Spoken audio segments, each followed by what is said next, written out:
आजपर्यंत तुम्ही प्रवास खूप वेळ केला असेल, पण कधी मृत्यूवर प्रवास केलाय का?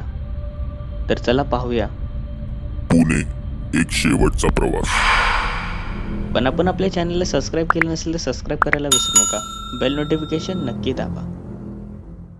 इकडे मनीषा बस स्टॉपवर बसची वाट पाहत होती. त्यातच बाबांचा फोन ठेवला आणि वाट पाहू लागली.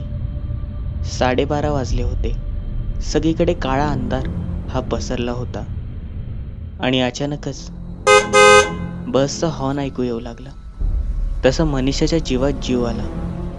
थँक गॉड, फायनली बस आलीच. ती बस पाहून मनीषाला थोडं आश्चर्य वाटले, पण ती आतमध्ये बसली. ती तिकडे उभी होती. हळूहळू ती मागे जात होती. ती बस थोड्या जुन्या काळातलीच वाटत होती, पण मनीषाने त्याच्याकडे दुर्लक्ष केले. मनीषा एका सीटवर बसली आणि त्याच वेळेला त्याच्यासमोर एक मुंडी आली. मनीषा दचकली. ओह, तुम्ही आहात का? तिथे कंडक्टर होता. कंडक्टर बोलला, कुठे जायचंय? मनीषाने सांगितले की मला पुण्याला जायचंय. तो कंडक्टरनी तिकीट दिली आणि कंडक्टर बोलला, ठीक आहे, सध्या तरी पैसे देऊ नका, नंतर द्या. मनीषाने आपले डोळे बंद केले आणि डोळे उघडलेच त्या क्षणी तिने पाहिले की बसमधले प्रत्येक प्रवासी हे जळून खाक झालेले आहेत. प्रत्येक जण किंचाळत आहे. मनीषाची नजर ही डावीकडे गेली आणि तिने पाहिले की तिकडे खाई आहे. मनीषा जोरात ओरडली.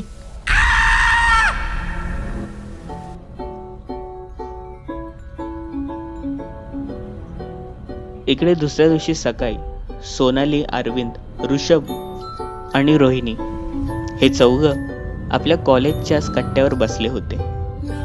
मस्ती मजाक चालूच होता. त्या क्षणी रोहिणी बोलली, बघ ना यार, मनीषाला किती घाई. काल रात्रीच कशी निघून गेली. थांबली असते तर काय झालं असतं? पण इकडे अरविंद बोलला, अगं जाऊ दे ग, तिला जायचंच आहे. पण सोनाली बोलली, अरे आपण सगळे राहायला पुण्यालाच ना, मग एकाच दिवशी आपण गेलो असतो काय झालं असतं? पण इकडे ऋषभ बोलला, अरे एकाच दिवशी म्हणजे तुम्हाला मी सांगायचंच विसरलो.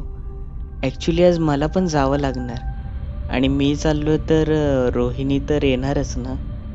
आणि तिकडे एक हास्य पसरले. ऋषभ आणि रोहिणी हे एकत्रच आपल्या गावी म्हणजेच पुण्याला जाणार होते. हे सगळे कॉलेजला शिकण्यासाठी मुंबईतच होते. सगळे राहायला पुण्यालाच, पण शिकायला मुंबईत. पण इकडे सगळे चिंतेत आले. मनीषाचा एक फोन लागत नव्हता. मनीषा काल घाईगडबडीत निघाली होती, पण त्याच क्षणी एक मेसेज आला. त्या मेसेजमध्ये लिहिलं आहे की मी सुखरूप पोचलेली आहे. आता जोपर्यंत मी तुम्हाला फोन करत नाही तोपर्यंत फोन करू नका. असा रागेटवाणी मेसेज पाहून सगळ्यांना चीड आली. सगळ्यांनी त्याच्याकडे दुर्लक्ष केले. इकडे रात्र झाली होती आणि एक्झिबिशनला चालू झाले. एक्झिबिशन म्हणजेच यांच्या कॉलेजमध्येच एक मोठे प्रोजेक्ट एक्झिबिशन होते. या एक्झिबिशनमध्ये आपण काय बनवू शकतो हे जी कला दाखवायची होती. या 5 जणांच्या ग्रुपनी मिळून एक भली मोठी बस बनवली होती. ती शोची नाही तर चक्क चालणारी बस. ती जुन्या काळातली जरी असली तरी त्याचे तोडून मोडून जुने काही पार्ट्स हे त्यांनी लावले होते. सगळ्यांना हुबेहूब खरी वाटेल अशी ती दिसत होती. सगळे तोंडात बोट घालून त्याच्याकडे बघत होते. आता यांचा पहिला क्रमांक पक्का असे सगळे ठरवून चालत होते. रात्र झाली. 12:30-1 वाजले होते. रोहिणी आणि ऋषभ या दोघांनी अरविंद आणि सोनालीचा निरोप घेतला. दोघंही पुण्याकडे जायला निघाले. बस स्टॉपवर आले. बस काही दिसत नव्हती.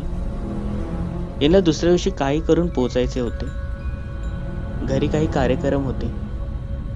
वाट फार पाहिली आणि शेवटी हताश होऊन त्यांनी परत हॉस्टेलला जाण्याचे ठरवले. पण त्या क्षणी लांबून एक बस येताना दिसली. दोघंही फार खुश झाले. पण ती बस पाहताच दोघांना आश्चर्य बसला. ती बस तीच होती जी ह्यांनी आपल्या कॉलेजमध्ये आपल्या प्रोजेक्टमध्ये तयार केली होती. ऋषभ आणि अरविंदला ऑटोमोबाईल आणि मेकॅनिक यामधलं चांगलंच आणि बरंच काही कळत होतं, म्हणून ह्या दोघांनी ती बस चालू करण्याचा प्रयत्न केला होता, पण ती त्यावेळेला झाली नाही. पण ह्या वेळेला ऋषभने ती बस चक्क त्यांच्या समोर बघितली होती. तो बघून थक्क झाला होता. त्याने घाबरूनच रोहिणीचा हात पकडला. अरे, ही बस तर आपल्या कॉलेज कॅम्पस मधलीच ना, जी आपण तयार केली होती. पण रोहिणीने त्याला ओरडले. अरे वेड्या, मूर्ख आहेस का रे? ही दुसरी बस असू शकते ना. अरे पण ती ठीक आहे, पण ही अगदी 1960 सारखीच वाटते, बघ ना. ऋषभ थोडा घाबराच. रोहिणी त्याला धीर दिला आणि बसमध्ये बसण्यास भाग पाडले. हळूहळू करून हे बसमध्ये आले. तिकडे सगळे बसले होते. एका सीटवर एक किंबहुना दोन असेच, लहान मुलं आणि मोठे माणसं. पर्यायाने दोघं बाजूबाजूच्या सीटने बसले. तोच कंडक्टर पुन्हा आला आणि विचारू लागला, कुठे जायचंय? यांनी सांगितले, आम्हाला पुण्याची तिकीट द्या. तसंच यांना पुण्याची तिकीट भेटली सुद्धा. दोघांची पापणी ही बंद झाली आणि ज्या क्षणी उघडली तेव्हा ह्यांनी पाहिले की ती बस आतून लांबच्या लांब पसरलेली आहे. जिथपर्यंत नजर जाईल तिथपर्यंत आता त्यांना खुर्च्या दिसत आहेत त्या बसच्या. ऋषभ हा जोर जोरात ओरडू लागला. रोहिणीलाही आता आपल्याला शांत हे ठेवता आलं नाही. दोघंही ओरडत होते. हे पळू लागले. साधारण 2 मिनिटं झाले असतील, पण ती बस संपत नव्हती. यांना समजले की हा काही वेगळाच प्रकार आहे. हे कमी होतं की काय, तर बसमधनं हसण्याचा आवाज येऊ लागला आणि मागून आणि पुढून 10 ते 15 भूतांनी रोहिणी आणि ऋषभला झपटण्यास चालू केले. कोणाचे केस मोठे तर कोणाचे नख सगळे पांढरे पडले होते. एका भूताने ऋषभला पकडले आणि त्याला बोलू लागला, माझी शेवटची इच्छा पूर्ण कर, नाही केलीस तर मारला जाशील. ऋषभ आणि रोहिणी जोर जोरात ओरडत होते, रडत होते, पण त्या सगळ्या भूतांनी त्यांना घेराव घातला होता. त्या भूतांनी आपला जबडा उघडला आणि एक मोठा श्वास हा ऋषभच्या श्वासात घातला, तोंडात घातला. रोहिणीची ही तीच परिस्थिती आहे. एका मुलीने तिच्या मानेवर चावा घेतला. ती पांढरी पडू लागली. पण इकडे एक मेसेज हा अरविंदला पोचला होता. तो ऋषभनेच केला होता. अरे यार, आपल्या बस सारखीच एक बस ही आम्हाला भेटलेली आहे. प्लीज जाऊन चेक कर, ती आपलीच बस तर नाही ना. अरविंद यांनी सोनालीला फोन लावला आणि ते पळत पळत आपल्या कॅम्पसच्या इथे जाऊ लागले. पण इकडे परिस्थिती वेगळी होती. ऋषभ हा आता एका घराच्या जवळ आला होता. त्याचे डोळे पांढरे पडले होते. त्याने बेल वाजवली आणि घराचे दार साधारण एक 60 वर्ष व्यक्तीनेच उघडले. हा बोला, कोण आणि एवढ्या रात्रीचं काय काम काढलं? त्या माणसाने प्रश्न केला. पण ऋषभ बोलला, काय रे थेरड्या, मला ओळखलं नाहीस का?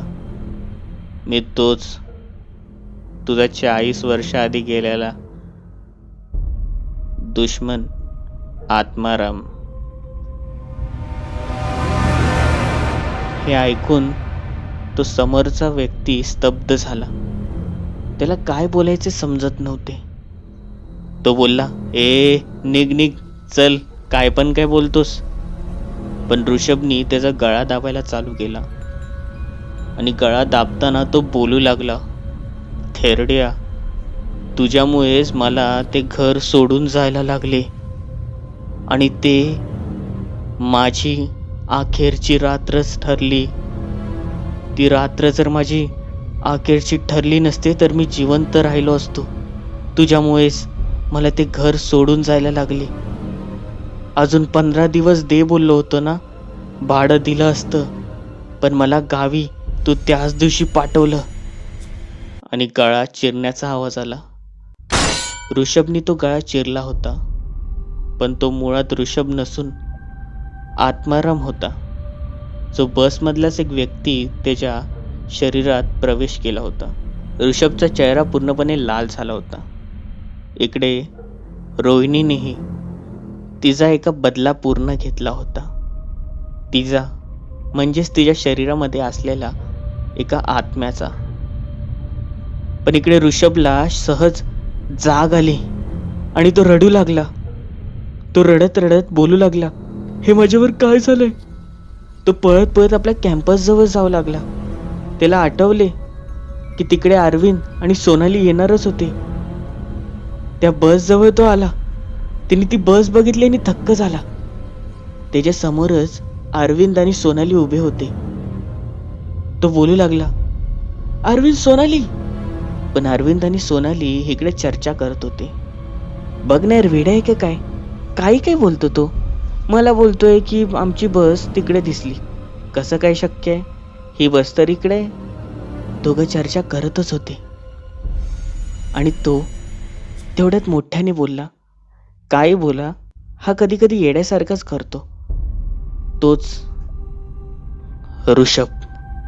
पण ऋषभ मागून जोरात ओरडला, अरे वेड्यासारखं नाही, मी खरंच बोलतोय. पण तेवढ्यात सोनाली बोलली, चल उगाच टाइमपास. ते दोघं जाऊ लागले. त्यांच्या समोरच ऋषभ उभा होता.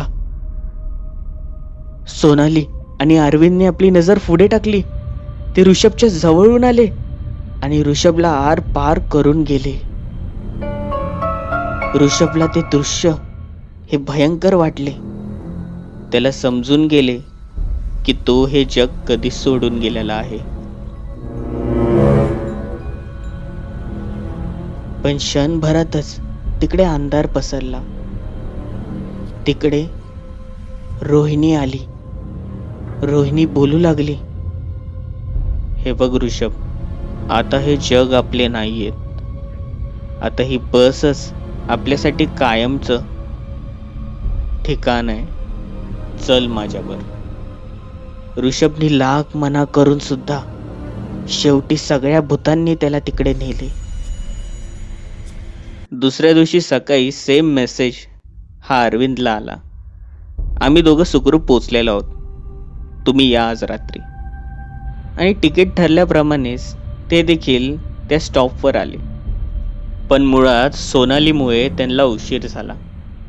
त्यांची बस ही निघून गेली आणि सोनाली अरविंदला कारणं देऊ लागली, अरे मी घरातून निघालीच होते, पण माझ्यासमोर एक भली मोठी बस उभी होती.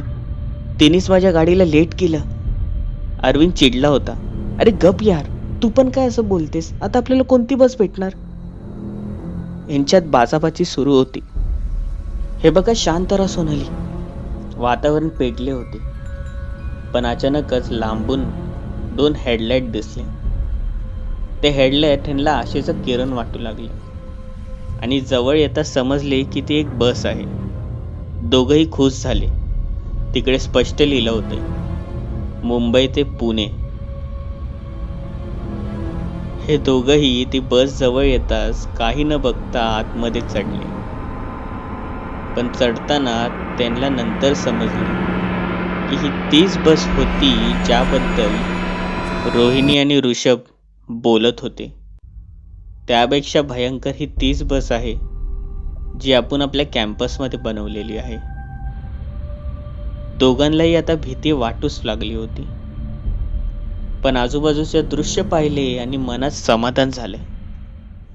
हळूहळू पुढे गेले ते आणि एका सीटवर जाऊन बसले. बस फुल आहे असे वाटत होते, म्हणून दोघं बाजूबाजूला सीटवर बसले. आणि तोच कंडक्टर पुन्हा त्यांच्या समोर आला. तिकीट काढली. तो बोलला पैसे नंतर द्या. आता या मृत्यूच्या तावडीतून हे कसे सुटणार होते? चला पाहूया. इकडे बस नेहमीसारखीच वेग घेत होती. दोघांची पापणी बंद झाली आणि उघडली तर त्यांनी पाहिले की बाजूला खाई आणि बस पूर्णपणे मोकळी. तोच हसण्याचा आवाज येऊ लागला. बघता न बघता त्यांना त्यांचे मित्र दिसू लागले. तिकडे मनीषा, रोहिणी आणि ऋषभ होते. ते पांढरे पडले होते. तेच यांच्याकडे बघून हसत होते. सोनाली आणि अरविंद पुरताच घाबरले होते. ते बोलू लागले, ए काय पोळकळपणा चालू आहे रे हा? बंद करा हे. तुम्हाला समजत नाही का कुठे नाटक करायचं? हे फार घाबरले होते. पण सगळीकडून नुसता हसण्याचा आवाज येत होता. मागून आणि पुढून साधारण 10-15 भूतं येऊ लागले होते. सगळे पांढरे पडलेले. सगळ्यांचे डोळे लाल भडक झालेले, जळून खाक झाले आहेत असे आता वाटत होते. हळूहळू त्या बसमधनं धुराचा वास येऊ लागला. त्यातच ऋषभ हा अरविंदला बोलला, चल आता तुझी बारी, तू पण मर आमच्यावर. आणि जोर जोरात हसू लागला. पण इकडे सोनाली आणि अरविंद पूर्णपणे घाबरले होते. ते रडू लागले. पण बसमध्ये पूर्णपणे सगळ्या भूतांचा हसण्याचा आवाज येऊ लागला. सगळे एकच बोलत होते, आमची इच्छा पूर्ण कर, पूर्ण कर, आमची इच्छा पूर्ण कर. पण इकडे सोनाली आणि अरविंद बोलू लागले, कसली इच्छा? आम्ही नाही काय पूर्ण करणार. त्यांनी बाहेर पळण्याचा प्रयत्न केला. बाहेर जाणार तर सगळीकडे खाईच. जायचं तरी कुठे? उजवी आणि डावीकडे दोन्हीकडे खाई दिसत होते. समोर हे भूत, मागे हे भूत. सगळ्यांचा हसण्याचा आवाज. आणि हळूहळू करून ऋषभ हा त्याच्याच मित्राचा गळा दाबू लागला. रोहिणी सोनालीचा गळा दाबू लागली. परिस्थिती ही फार भयंकर होती. इकडे दोघांचा किंचाळण्याचा आवाज येत होता. जवळपास आता असे वाटतच होते की या भूतांनी या दोघांचा देखील आता जीव घेतला. पण क्षणभरातच चित्र बदलू लागले. हळूहळू हे सगळे भूत जे जळलेल्या अवस्थेत वाटत होते ते आता खरोखर जळू लागले असे वाटत होते. सगळ्यांच्या अंगातून आता धूर येऊ लागला होता. सगळ्यांच्या अंगातून आता करपलेला वास येऊ लागला. आता हे जोरजोरात किंचाळू लागले होते, तडपडू लागले होते. आणि क्षणभरातच ती पूर्ण बसने पेट घेतला. तिकडचे सगळे भूत हे जळून खाक झाले. हो, रोहिणी आणि ऋषभ सुद्धा, त्यांच्यावर त्यांची मैत्रीण मनीषा सुद्धा, हे सगळे खाक झाले. दोघांना विश्वास बसत नव्हते की यांनी काय पाहिले. पण बसच्या मागच्या बाजूने साधारण काही उजेड आला. त्या उजेडातून एक आवाज आला, इकडे बघा आणि लवकर बाहेर या. हा आवाज आशेचा किरण होता. देवदेतानी कोणाला तरी पाठवले असे वाटत होते. दोघंही रडत आणि पळत पळत तिकडे आले आणि बसच्या बाहेर निघाले. चला बसा माझ्यावर, माझ्या गाडीत बसा. साधारण एक 30-35 वर्षाचा व्यक्ती हा त्यांना बोलत होता. ते त्याच्या गाडीमध्ये बसले आणि त्यांना पुण्यापर्यंत सुखरूप पोचवले. त्यांच्या घराजवळ कोणी काहीच बोलत नव्हते. शेवटी तोच बोलला, ठीक आहे, आता तुम्ही तुमच्या घरी पोचलाच आहात. नीट जावा आणि जे काही झालंय ते सगळं विसरून जावा. पण अरविंदनी प्रश्न केलाच, तर दादा, अरे आम्हाला सांग ना रे, हे सगळं काय होतं? आणि आमचे मित्रमैत्रीण परत येतील का? आणि हो, तुला कसं माहिती रे? आणि तू कोण? तेवढ्यातच तो मुलगा सांगू लागला, मी संतोष. नाही म्हणजे माझं नावच आहे हे. मला इथे तुमच्या मदतीला माझ्या बाबांनी पाठवले आहे. बाबांनी आम्हाला काही समजलं नाही, अरविंद बोलला. त्याच वेळेला संतोष पुन्हा बोलू लागला. हो, नुकताच तुमच्या कॅम्पसमध्ये तो प्रोजेक्ट जो तुम्हाला दिला होता ते माझे बाबाही बघायला आले होते. तो प्रोजेक्ट फार छान होता, पण ज्या दिवशी तो प्रोजेक्ट माझे बाबा घरी बघून आले तेव्हापासूनच ते गप्प गप्प होते, शांत. त्यांच्या चेहऱ्यावर एक वेगळीच चिंता वाटत होती, चिंता दिसत होती. म्हणूनच मी माझ्या बाबांना प्रश्न केला, तुम्ही एवढ्या चिंतेमध्ये का? आणि बाबांनी सांगायला चालू केले, बाळा, आजपासून 40 वर्षापूर्वी म्हणजेच 1980 साली जेव्हा मुंबईकडनं पुण्याला जायला रस्ते नीट नव्हते, एवढेच काय तर एसटी देखील दुर्लभ. अशा परिस्थितीत मी पुण्याला जात होतो. त्यावेळेचीच ही गोष्ट आहे. रात्रीची ती 11:30-12ची एसटी. मी तिथे बसलो. ती एसटी पूर्ण गजबजलेली. लहान म्हातारे मोठे सगळे जण त्यामध्ये होते. कंडक्टर देखील हसरा. रात्रीच्या त्या प्रवासात अगदी आनंदाचे वातावरण झाले होते. एसटीने ही मुंबई सोडली. बघता बघता पुणे हे जवळ येऊ लागले होते. तासाभरातच आता पुणे येणार होते. इकडे घाटात सगळीकडे अंधार होता. फक्त एसटीचा उजेड. आणि त्याच वेळेला 2 संशयित व्यक्ती हे उठले. ते अगदी हट्टेकट्टे होते. त्यांनी आपल्याजवळ असलेली पिस्तॉल काढली आणि जोरजोरात सगळ्यांना बोलू लागले, चल, आपल्याजवळ असलेले दागिने दे. कोणाचे हिसकून घेऊ लागले तर कोणाला मारून घेऊ लागले आणि बोलू लागले, आम्ही तुम्हाला जिवंत नाही सोडणार. त्यातल्याच एका व्यक्तीने एकाच्या खांद्यावर ही पिस्तूल मारली, गोळी मारली. तो बोलू लागला, मला माझ्या पत्नीला भेटायचं आहे, मला आता मारू नका. मागून आवाज आला, हो, मलाही माझ्या घरच्यांना भेटायचं आहे.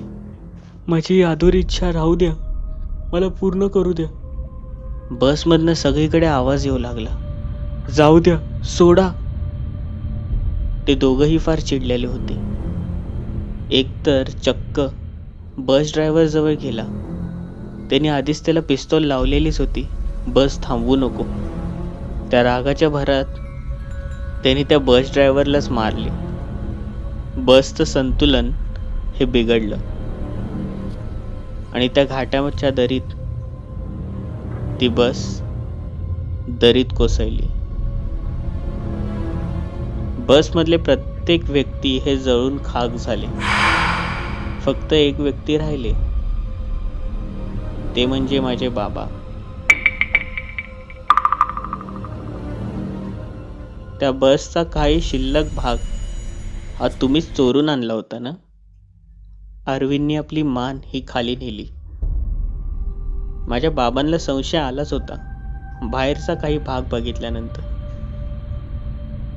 त्यांनी तुमच्याच काही मित्रांच्या जवळकी साधली आणि नंतर समजले की तुमच्यावर काही असे प्रकार हे घडत आहे. आणि आज तुम्ही दोघंच होतात. त्या बसमध्ये जाणारा प्रत्येक व्यक्ती हा मरतो हे माहीतच होतं त्यांना. आणि तुम्हाला वाचवण्यासाठीच त्यांनी मला पाठवले. पण तुम्ही आम्हाला कसे वाचवले? अरविंदने प्रश्न केला.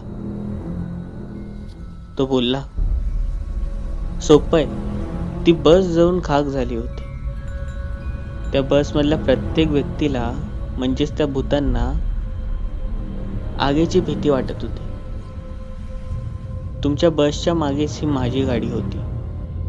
सुमसाम रस्त्यावर जेव्हा ती बस आली आणि थांबली, त्याच वेळेला मी तिकडून आजूबाजूला तिला जाळायला सुरुवात केली आणि तिने पेट घेतला.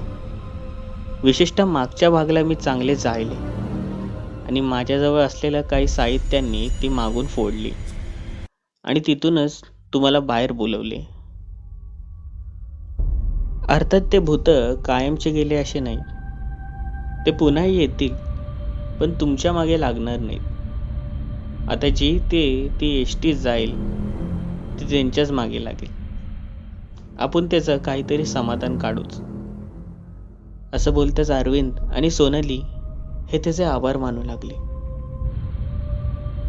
म्हणूनच कधीतरी काही वस्तू घेताना किंवा आणताना त्याच्या मागे काही इतिहास तर नाही ना, विशेषतः काही भूताबद्दल, याची आपण खात्री नक्की करावी आणि मगच ती आणावी.